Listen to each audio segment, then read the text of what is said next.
সেই খেলা হবে বাংলাদেশ ভার্সেস নেদারল্যান্ড। আজ আজ রাত 8:30টায় খেলা দেখার জন্য অনেক অনেক এক্সাইটেড। আর এই খেলা বাংলাদেশের জিততেই হবে, জিততে হবে। বাংলাদেশের যদি পরের রাউন্ডে খেলতে চায় তাহলে বাংলাদেশের জায়গায় মানে একদম জিততেই হবে, এর কোনো বিকল্প নাই।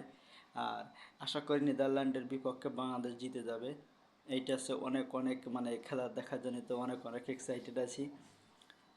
যাই হোক, ডিউটি হয়তো থাকবে, তাও ডিউটির ভিতরে যে করে হোক খেলাটা তো দেখতেই হবে, কষ্ট করে হলেও। ডিউটির ভিতরে খেলা না দেখলে বাংলাদেশের যেহেতু খেলা, খেলা তো মিস করি না বাংলাদেশের খেলা।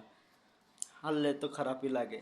আর নেদারল্যান্ডের বিপক্ষে মানে অনেক অনেক বেশি সম্ভাবনা বাংলাদেশের জিতার। আর বাংলাদেশের যে ব্যাটিংয়ের যে অবস্থা, তাতে বাংলাদেশের আছে জিতার আছে মানে মনটা খারাপ হয়ে যায় বাংলাদেশের যে যে ব্যাটিং যে অবস্থা।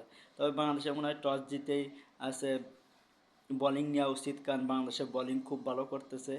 আর বাংলাদেশের বোলিং যেহেতু ভালো, যেহেতু মানে কম রানে 120-30 ভিতরে রানের ভিতরে যদি আটকায় রাত হবে 140-এর ভিতরে, তাহলে একটু জেতার সম্ভাবনা বেশি।